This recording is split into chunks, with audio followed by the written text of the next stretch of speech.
welcome to the talk, A Tale of Rust, ESP32 and IoT. It can't be that hard, famous last words. So who am I? I'm a software engineer working at Red Hat, obviously. I work in the middleware, messaging, and specifically the IoT area. And I have history with different programming languages, most recently Rust. I'm also on Twitter posting about a few things in that area. This is what we had at the IoT playground, and this is basically there's one of the sensors is up here, which is an ESP32 sniffing the Wi-Fi and summarizing that, and this aggregated value will be submitted to the technology we have in the background, the cloud stuff, Eclipse Hono, then using Kafka and providing a nice dashboard. And yeah, so this is every now and then when you work on the cloud side of IoT, you need some hardware stuff to play with, and the ESP32 comes in quite handy there. So telemetry data for Eclipse Hono, that was the thing where this all started for me when it came to Rust. So the idea was, okay, I program a little bit of HTTP request, I send it to Hono, and that should be good. The point is, with the ESP32, you have the ESP-IDF, the IoT development framework, and that requires you to program C. I don't like C anymore. It's way too complicated for me when you used to program Java and Go and Rust. So the idea was, okay, how do I get Rust in that picture? Can't be too hard, can it? So the goal of this talk is not to make you understand Rust. Who has worked with Rust? Please, hands up. Okay, cool. So the goal is not to make you understand Rust, but like to highlight to you why this is important, or why I think it's important, and to get you excited. So when you come out of the talk, I hope you go home and you try it out. In the context of IoT, maybe in the context of embedded, but maybe also in the context of desktop or server development, because most of the stuff I tell you here about Rust is valid for server and desktop development at the same time. There are a few specifics to IoT and embedded, and we will come to that later. So why Rust? Do we really need another programming language? We have so many. So I think yes. And if you look at the mission statement from Rust, a language empowering everyone to build reliable and efficient software, who would settle for less? So if you're designing a new language, you don't say, we want an unsecure language. So, okay. Having a look at the book from those two authors, Programming Rust, which I can really recommend if you want to get into. The book is a few years old, but still everything is valid in there. Rust is a language for systems programming. Cool. What is systems programming? And there's a lengthy list of topics that fall under that category, which the authors think, including, I think, game development. But I think that the one topic that is important for us here is the code that runs in very cheap devices. Yes, the ESP32, that's great. Or devices that must be extremely reliable. So that absolutely makes sense for Rust. So, and there is like a little bit more concrete, like what does Rust try to offer you? A safe and concurrent language with the performance of C and C++. So I think this is really the highlight. Safe and concurrent, but at the performance of C and C++. So I think when you look at Java, you have also safe and concurrent. Maybe you could do better, but still, it's a good choice. But it's not at the performance of C or C++. So, and if you look at the Rust website, eliminate many classes of bugs at compile time. So we will see later how important that can be. The idea is to let the compiler figure out the problems, like, for example, memory access problems, or like who makes changes to which data structure, to figure that out at compile time. So history of languages, a brief look at the roots of Rust. So definitely C. OCaml has influenced Rust or the Rust developers. In the beginning, the original compiler was written in OCaml before it self-compiled. So that is in a brief overview of the history. The chart is a little bit more complex, but hey, that's good enough for us here. Rust was started around 2006. By a Mozilla employee. It was announced 2010 by the Mozilla Foundation. It was self-compiled in 2011. So Rust is the home is the Mozilla Foundation still. And Mozilla itself, they made a browser called Servo, which is built on Rust, just to try out that technology, because the browser needs to be safe and concurrent, to have the performance and still the safety when you connect to the internet. So there's a reason for that. This browser was mostly like a proof of concept, but part of that code migrated to the Firefox browser. So the Firefox browser already runs Rust. Important thing is to get things right before moving on, so don't make any rush decisions. The community discusses that a lot. There is an nightly channel, there's an unstable, an alpha channel, all things like that. So there's many iterations, some ideas get thrown away in the end, and actually what you see is the same strategy now at Java, where you have this preview feature, which you can use. So Rust is doing this for quite a while. And one important thing is also to mention, the idea is to grow the community, improving the language. Not only use the language, like I think there's like stuff going on in the Go community where the discussion is, okay, how can we make like better governance model, whatever, like have the community extend that. This is very easy in Rust. Which results in that people like Rust, it looks like. So I think this is quite an achievement. So yeah, I think the strategy should work. Fixing stuff at compile time. You need a compiler which understands your code. So in a Java world, this is much more common than maybe in the C world, where the compiler doesn't really understand your code, but like it assembles a few things and compiles that. In Java, you have that's much easier. And of course, you need language rules to prevent those bugs, like memory access and ownership and things like that. And the ultimate goal is to eliminate the undefined behavior and to reduce unexpected behavior. And we will see in a few slides what that means. So what is undefined behavior? There's actually an ISO definition which defines undefined behavior for C++. Sounds rather boring. There's a much more bold statement on that homepage, cppreference.com. Renders the entire program meaningless. Cool. So you program something, you do violate the language rules, and your complete program is meaningless. Yeah, and that's how that looks like. Everyone knows that. Or like that. We all know that. We're all used to that. So it's a little bit funny and a little bit embarrassing, but hey, that's how the world works. And we also built nice dialog boxes to actually cover that. So the CPU architecture takes care of memory access issues, forwards that to the operating system. The operating system shows you a nice dialog. If you now take a look at the IoT and embedded area, you don't have a nice dialog box showing you, hey, look, there's a problem, please press OK. This is a Dutch voting machine, which was reprogrammed to play chess, probably also due to some memory issues, or like, you can hack into systems. This is what the result is. And of course, there's the classic example of undefined behavior. So taking a look at other languages, you would say, hey, for example, Go. It's a pretty new language. They should have taken care of that as well. Take a look at the Go FAQ. And I was not reading the Go FAQ and stumbled over that. I stumbled over the issue and then had a look at the Go FAQ, why this is. So when you access a map in Go, it can at any point crash the program, because it may be that someone else at the same time is accessing the map, and so you end up with a crashed program. You can like argue if this is undefined or unexpected, but hey. Java isn't that kind of a difference. Everyone knows the concurrent modification exception. What maybe not every one of you knows is that you shouldn't rely on that, because actually that's just like a best effort to tell you, hey, something went wrong, but still you can end up with corrupt data structures anyway. So helping compiler.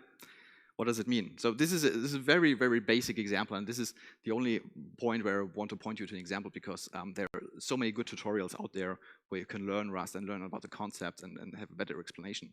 But just to prove to you, like how does that look like? Very basic program with a common error. You have a variable, you take the reference of that variable, and you dereference it, like over here. You dereference it. What happens in Rust is that works. The next one is you are in a scope, and this is very, very simply scoped. Normally that would be hidden in a call chain of methods and methods. You take a reference, and then you descope that, which takes the whole variable over here, descopes that, and so it's gone. So like, what will happen down here? Nothing, because it doesn't compile. And that is the whole idea of Rust. So Rust gives you not only the error, it only gives you an explanation of where stuff happens. And like, who knows compiler errors with STL in C++? That's not really helping, right? So this is helping. This tells you, you have to understand it still, and you have to figure out what's wrong. But this helps you fix your bugs. And I think this is, yeah, this is real cool. And this can get lots more complex. So this graph, which is like drawn on the console, this can get much more complex.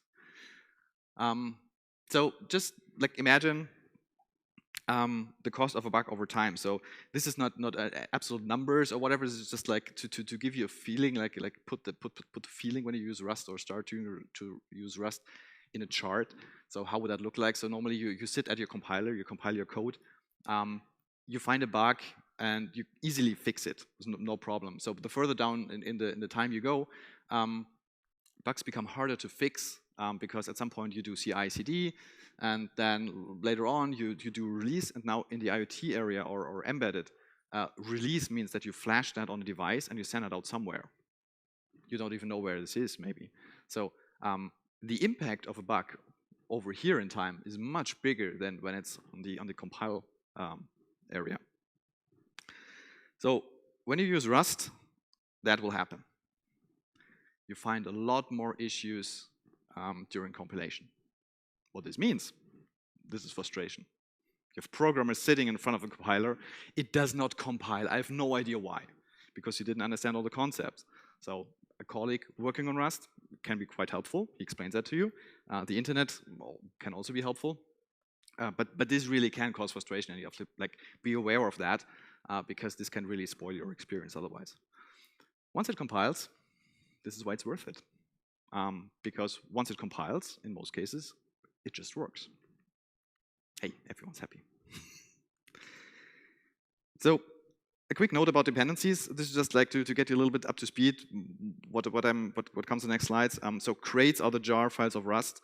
It's not completely true because they don't contain binary stuff. They contain the code itself. Crates.io is the Maven Central for Rust. You can host crates on your own Crates.io-like server. You can use just Git, like you do it in Go. You just reference a Git repository. You can also use a local directory to host your Rust dependencies, which is especially important. Like if you go again for embedded and IoT. I had to fork a few repositories to fix issues in there, which I had when porting that to the ESP32. So you just fork that, you get in contact with upstream to get that fixed, but in the meantime, you have a way to move on.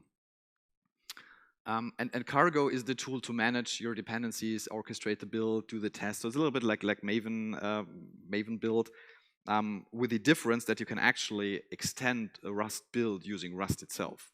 So you can use Rust to hook into the Cargo build to influence what it does. Again, like compare that to Go, where you have actually nothing. You have a bunch of shell scripts and a makefile. So this is really helping you to work.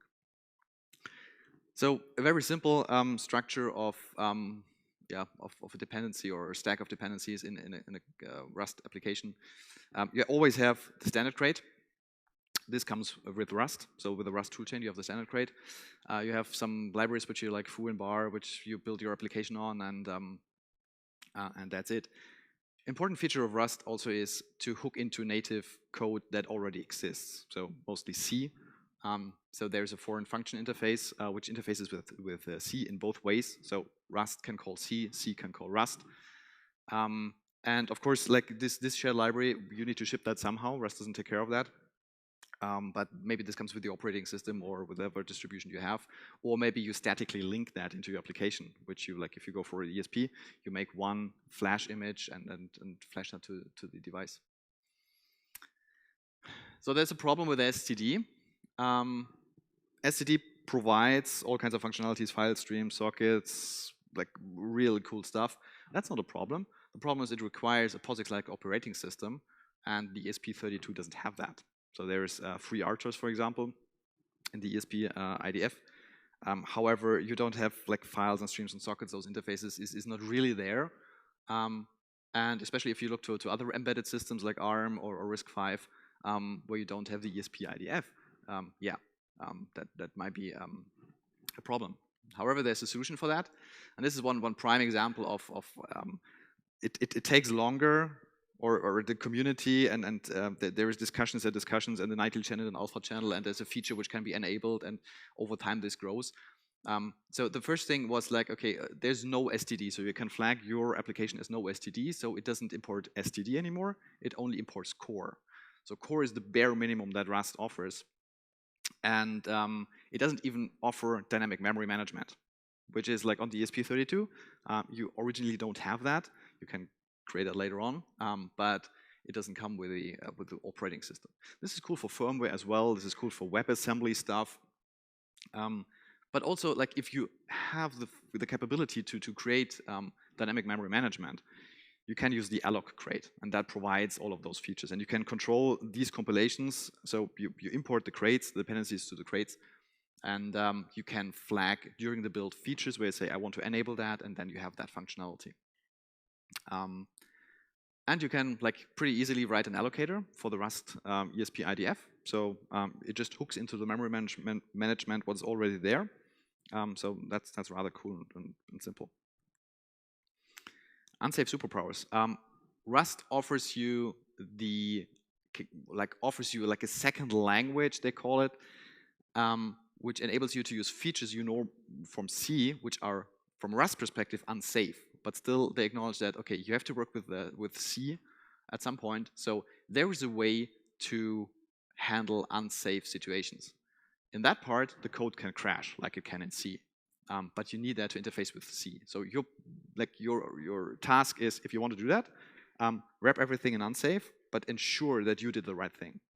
So why do they have that? First of all, yes, you need to interface with the unsafe code that we have already in the world. The second is you have to focus only on the unsafe parts. So it's clearly marked where this is unsafe. So focus on that. The rest of that, once this is done, is no problem anymore. So how does that look like in this context of the example that I made, transmitting telemetry data to Hono using the ESP-IDF using Rust? So there's a big bunch. So blue is the unsafe code. There's a big bunch of functionality coming with the IDF. Mostly the HTTP client. So yeah, you can implement an HTTP client in Rust. People done that. Great performance. However, that relies on network sockets, and that is part of STD. So right now, you don't really have that. There's work going on in a Rust embedded group. They want to define hardware abstraction layers and all kinds of things which like provide this functionality in a hardware abstraction way, so you can provide different implementations, blah, blah, blah, but in Rust. But this is an ongoing process. On the other side, you have SERDI. SERDI is the JSON encoding decoding library, which is popular in Rust. So they actually, this is like a standard JSON library, but you can just use that on Rust because the only two things it needs is core and alloc. It needs dynamic memory management. It can work without as well, but with a little bit less features. You end up with an application which is mixed with unsafe and safe code. However, this is also like if you move to the desktop or to the server side, you also still are based to some degree on libc or on other libraries from the operating system. So this is still the case. So the goal, I think, is to remove most of the code which is C written and replace that with Rust equivalents. What you can also do is, like if you did that and you still want to use this new rewritten functionality which you done in Rust, you can still use that from C because you have this interfacing. And this is the end-to-end example, or a snippet from that. So this is the main method of the application I have in the ESP, which yeah, basically it wraps everything. You have the application class or struct. Sorry. You have the code which will get executed once this is connected to the Wi-Fi, and then it will just take the measurement and publish the telemetry data. And to me, because I'm a fan of Rust and more used to Java and Go, this looks much nicer than C code, but your mileage may vary. And this is the part where it takes the payload, or takes the value, the measurement value, puts that in a payload structure and encodes that. So that's really rather simple. Yes, you can do, I don't know, sprintf, whatever, to create JSON as well. But yeah, I think this is much more fault tolerant when you start your refactoring. And hey, there's some warning in there. The Eclipse IDE helps you to work with that code. So the Eclipse IDE has support to actually, like you do, you hover over it and you get some notification that tells you, okay, well, in Rust you don't need to like put the field name when the variable has the same name, so just click here to change that. This is rather cool. And it can go even deeper. So this is a more complex example. What actually happens here is you have the sum is the optional of Rust, so this is called option. So it can have a value, but it can also be none. And what the unwrap call does, it takes the value, but if the value is not set, it uses the replacement. So what happens here is that before this unwrap OR is called, it always calls the default value method to get the default value. But Rust figures out, hey, this is not really necessary because that actually allocates memory over here, so where's the benefit in that? And it gives you the explanation like, look, you can do this the other way. So you just pass in the pointer to the function, and when necessary, it will call that. So in order to have that kind of support, you need a deep knowledge about the language, and that is provided by the Rust language server. And that is integrated into the Eclipse IDE using the language server protocol. So all the intelligence of the language comes from the Rust community. The language server is written in Rust because they know Rust best. And so you have all the goodies in the Eclipse IDE. And this is all bundled in the Eclipse Corrosion project. There's also a complete Eclipse for Rust distribution, which you can just download and get started with Rust, or you can start by adding the plugin to your existing Eclipse instance. Well, and there's that. So it's worth mentioning that, yes, there is IntelliJ support. Some people like IntelliJ, I heard. I don't. And it isn't as good as the Eclipse stuff. Well, I know that, but here's a pointer to prove that. What IntelliJ did is, this is a community plugin, which the community is, I think, only the people behind IntelliJ. They completely re-implemented the Rust language in Java. Problem is, it doesn't completely understand the language. So you get a lot of false positives and false negatives. And actually, like I had this when I started using the no STD feature. It tells me, yeah, everything's fine. You can use that function. No, it doesn't exist because you are not using the STD crate. You're using core. So there's a lot of stuff missing there, and you like figure out like, oh, why this is wrong, and it compiles on the command line. But so tricky. And Eclipse has the proper understanding, and it also links like. Puts up the correct link, so that just works perfectly. VS Code also uses the language server. So there was a talk right before this one telling people about, look, there's language server in VS Code. And yeah, Rust, the Rust language server is can be used from VS Code as well. You get the same integration, different style of IDE. But yeah, that is there as well. There is one more thing which we didn't talk about yet. How do we actually compile for the ESP32? So the ESP32 has its own CPU architecture, and this isn't supported by Rust out of the box. The reason? Because it's not supported by LLVM out of the box. So Rust compiles to LLVM, LLVM compiles to the native architecture. So when I started to look into how to get Rust started, I found some recipes how to get started compiling LLVM. So Espressif did a fork of LLVM, and you can find that on the internet. You can compile that, and then you figure out like how to patch Rust. so that it makes use of that, and then you compile that, which compiles a compiler to compile a compiler to like stage 0, stage 1, stage 2, and so on. And after a few hours of waiting, you figure out, oh, it's not working, so let's try again. And it was pretty clear to me, because I work on the cloud side of things, and there is Docker and containers, and this is all cool stuff. So why do I do this on my local machine? No, I'm not going to do that on a local machine. I do that in a Docker file. And so now what you can do is you can just do a Docker run, and you have a compiler in that Docker image. This Docker image is about 12 gigabyte, so there's room for improvement to shrink that. People actually started to contribute to that Docker file, which was amazing to me, because I thought like, okay, I'm just playing around with stuff. I'm the only one. No, someone completely restructured that. That is pretty awesome. And now the next idea is, okay, you can do this on the command line, and you have the Eclipse support for the language. Now the piece that is missing is you cannot run the Docker compiler or the compiler in Docker from the Eclipse IDE, unless you think about Che. So Che has the support to use Docker images to extend their development experience. Che uses the language server protocol. So I had some good chats this week about, hey, maybe the next step could be to just write an integration list, like a def file or whatever they call it, to hook in this compiler and directly in Che compile for the Rust ESP. Good thing is the original compiler, fork, whatever, only worked on Linux if you had the right Linux version. The Docker image also works on Windows. It should on Mac. I don't have a Mac. I didn't try. You're welcome to do.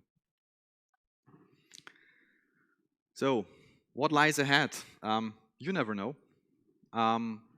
But there are a few events that happened in the recent time where you can like have maybe extrapolate what could come for Rust.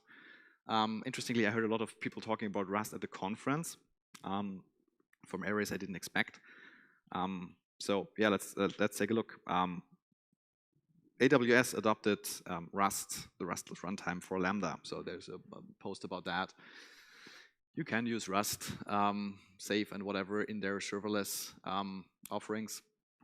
So that's the thing. I think this is also related to the WASM. So you can compile that to WASM, which is the browser native assembly, web service assembly, and you integrate that in the browser.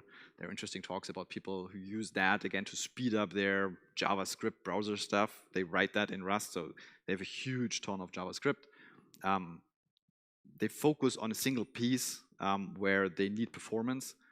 They swap out that piece with Rust code and speed up by several orders of magnitude the performance. As I mentioned before, there's Rust Embedded and there's the Rust Embedded book. So there's a community going on who tries to figure out what this means. Like Rust in the embedded world, what does it mean? How do you get there? Do you need hardware abstraction layers? You need to define that. You need a consensus about how this API should look like, how you compile for different architectures. There's lots of stuff going on for ARM and for RISC-V5, because these compilers are supported by LLVM. So these architectures are supported by LLVM. So Rust has support for that. The only problem is to figure out what the system on that chip then later looks like when you generate the image. And this is like, I don't know, my most favorite. When you see in the Linux kernel development, every now and then someone comes up and says, hey, we should do C++ in the kernel. And then you get a nice rant from Linus Torvalds telling you how shitty C++ is, and you can all agree or disagree. But it was never really considered to go for C++. Although there are people doing C++ in the kernel, but still this never ended up in the proper kernel. With Rust, it's different. So they acknowledge that, yes, Rust could be a candidate. They will do experiments by creating a driver abstraction API, what I understood. So this integrating between C and Rust is a crucial part there. And when they can prove there's a benefit to the kernel, then there is a strong consideration to actually get that merged in a way that for the first iteration, you don't need Rust. You can still compile the kernel without Rust, but at some point, that might change. So I think it's not the fact that, yay, Linux will contain Rust tomorrow, but people actively consider it, which they never did for C++. Microsoft. Microsoft wrote up an interesting blog post. And there's lots of other stuff going on in Microsoft about Rust. Someone wrote a COM layer for Rust. Great stuff. I'm not sure you want that. But the blog post is rather intriguing. It contains one quote that I would like to highlight here. Go ahead and read the full blog post. 70% of the vulnerabilities Microsoft assigns as CVE, so security-related issue, each year continue to be memory safety issues. What that means is they try to get that number down. They fail to over years. Because yes, you can write safe C code, but obviously it's hard, so hard that you can't. Those 70% of the vulnerabilities would be gone tomorrow if that would all be Rust code. So just think about that. And this is only CVEs. There are other bugs as well, which probably Rust would fix right at compile time. And this is valid for desktop, server, or embedded and IoT. And with that,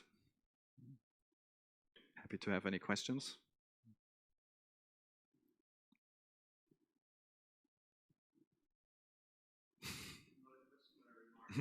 Yeah.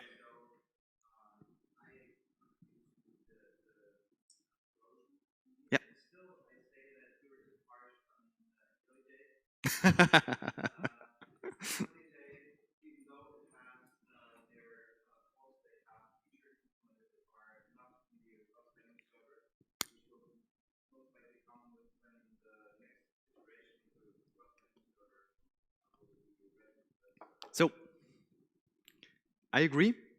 So the argument was, yeah, Rust or IntelliJ has nice features that Corrosion does not have. I agree.